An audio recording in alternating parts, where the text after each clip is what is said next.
Okay, banking, that's fine. We can go with that too. That would qualify outside. The other thing I always like to know too is my average age in here. Who's like the youngest person in here? It's about time someone didn't yell out you. Anybody in here like less than 35? Let's just... Guys, I haven't gone blind yet, okay? How old are we talking, guys? Because it seems that you guys are coming in a pack tonight. You guys are... How old are we talking? 33. 33? Can anybody beat 33? Yeah. I did this, by the way, guys, I did this same example recently in Canada, and someone said 33, 28. And I said, anybody beat 33? And they yelled out 35. 28. How old? 29? 28. 25. We got 25. 25? By the way, not for nothing, if I was 25, I'd be yelling it out. It's not something I'd be like hiding. Like a little... Anybody beat 25? That'd be 24 and under. Anybody? Now, I see some of you getting nervous. Don't worry, I'm not going to go to the other side of the spectrum. I've done that before. What about length in the business? Any of you been in the industry longer than 30 years? Like how long? How long? Just yell it out. How long are we talking? 34? Okay, anybody beat 34? 40 years? 40? Okay, anybody beat 40 years? 41, 42, anybody? I was going to say you shouldn't have to think about it, but after that many years, you probably do still have to think about it, right? Any newer agents in here, like less than 5 years? And I do this because it gives me an idea of who I'm talking to, who the audience is. Anybody to turn that down a little bit? It's almost like the feedback is... Okay, how new are we talking? 3 years? Okay. Anybody like brand new, like I'm your first experience in this industry? Nobody?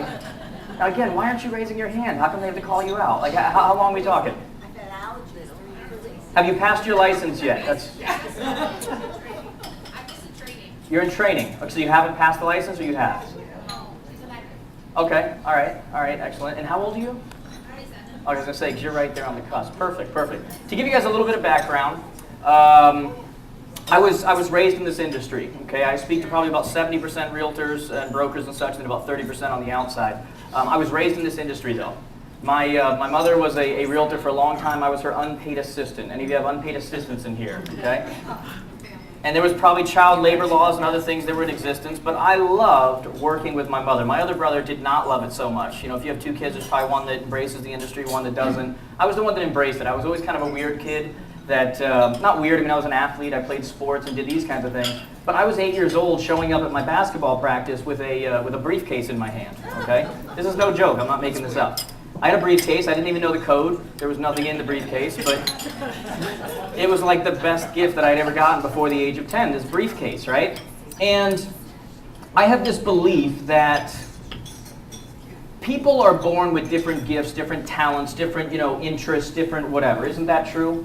I feel like sometimes what we do is we tell people that, if you do this, you're going to get this exact result. If you do this, you're going to get this exact result. And we undervalue things like talent.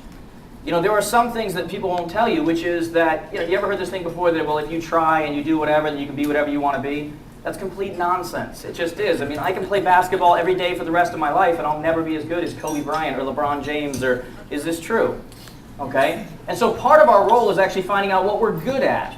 Some of you in this room are in this industry, and you're in the wrong part of this industry. And you're wondering why you keep running your head up against the wall. And yet you're in the right place, but you're just not segmented just right? Because there's these different things that we're good at. And what I was always good at was that I've always understood people.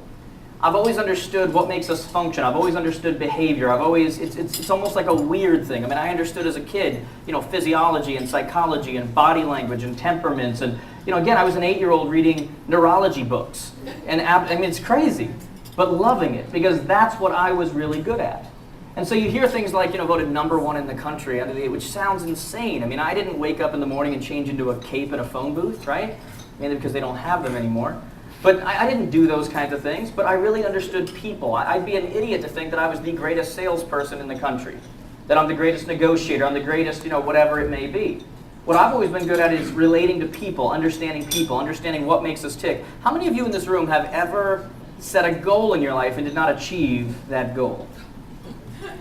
How many of you just lied to me right now? Like, we just started in this relationship and you're already lying to me. How many of you, no matter what I say tonight, you're not going to raise your hand? Let's just... seen this had this happen before. Okay, there's this thing that goes on between the audience and the speaker where you guys, somebody doesn't want to raise their hand yet or doesn't want to whatever, might give them a little too much pleasure. But I like to be interactive. I want you guys to actually get something out of tonight. I know you're coming to your Realtor of the Year and your Rookie of the Year, and you may have done this many years in the past. But I have this real belief that when I come to a place, I want people to actually take something from it, because I believe that the difference between where someone currently is and where they want to be, which many times there is a difference, because we have these intended actions that so many of us say we're going to do, and then ultimately we end up doing things or not doing what we said we were going to do, and what do we get? Unintended consequences. And how many times has that happened in our lives, in our business, and so many of these other things? I mean, if you're thinking about it and you're honest with yourself right now, it's almost a daily pattern. We wake up, we have a certain motivation, we have a certain whatever. We go through New Year's and we set goals. We go through whatever and we're like, here's what we're going to do. And ultimately always kind of being okay with whatever happens to happen. How many of you have woke up in the morning and have been like, oh my God, I have nothing scheduled today. I'm going to get so much done. And then you go through your day and you end up responding to a million different things, and by the time you get to the end of your day, you got nothing done. Raise your hand if you've ever had that happen. Is that what you intended for the beginning of the day? No. No. And so that's why today's talk or message or whatever you want to call it, I'm going to do something a little different just because it's kind of smaller, we can kind of engage and interact, is called Get Out of Your Way. That's the title of my next book, Get Out of Your Way. Because we've heard it before, get out of my way. You've ever said that to somebody, get out of my way? It's called Get Out of Your Way because I honestly believe that most of the issues, most of the things that we come up with, most of the whatever that happens to us within our life is ultimately whose fault, who's the common denominator. This is how you make friends when you first start out, by the way. You tell everybody that everything's their fault. Probably should have waited about 5 minutes on that one. But it's the truth, right? I mean, how many times have you heard from someone and you're like, oh my God, I can't do it. They tell themselves a narrative. They tell themselves a story that I cannot do a certain amount of business. I could never do this because the economy, because she doesn't have to go pick up her kids in the middle of the day like I do, because she can, whatever it may be. How many times have you heard this? And yet, for all the times that I've heard this, in almost every single situation, I can point to someone doing very well in that exact same area. So what's the difference? So we say these things to appease ourselves. We come up with these stories, these narratives. And a story or narrative does one of a few things. It either appeases you, makes you feel better, it gives you an excuse, or it empowers you. And one of the questions I always like to tell people is that when you're looking at your narrative, you're looking at your story, and by the way, that's whatever you tell yourself on a regular basis. That's what your narrative, that's what your story is. It's the inner voice that you're saying to yourself all the time that no one else hears. I want you to think about it next time, and is this empowering me or is this holding me back?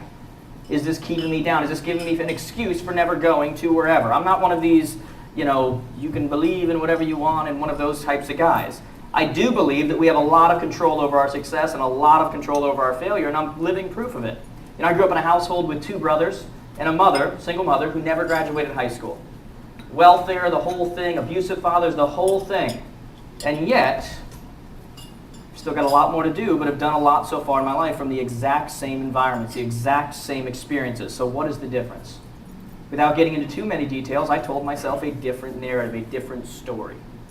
Okay, and that's not the title of today's message, so to say, so I will not go any further on that.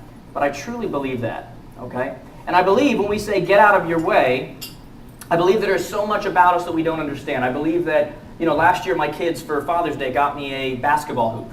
I should say I got me a basketball hoop, but they picked it out. And so they got me this basketball hoop. And when I wanted to put this basketball hoop together, what did I have to do? I had to look at the instructions, and every bit of instructions, because if I missed one step, what was going to happen to that basketball hoop? If I put the rim on the bottom instead of the top, if I missed one step, what would happen to that basketball hoop? And yet that's a basketball hoop. We are the most creatively designed beings on the face of this earth. And yet I'm convinced that 99.9% of us have no idea what makes us function. Physiologically, psychologically, all of these kinds of things. And so we're going to talk about that a little bit today. We're going to have fun. I hope you'll laugh. And we're going to engage, hopefully.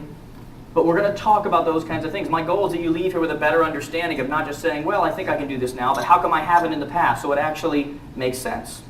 And I'm going to try to relate it to the real estate industry, because that's obviously where I came from. Now, has the industry changed? Has it changed? Yep. Because it's kind of a trick question in my mind, because as much as the industry's changed, as much as it's also stayed the same.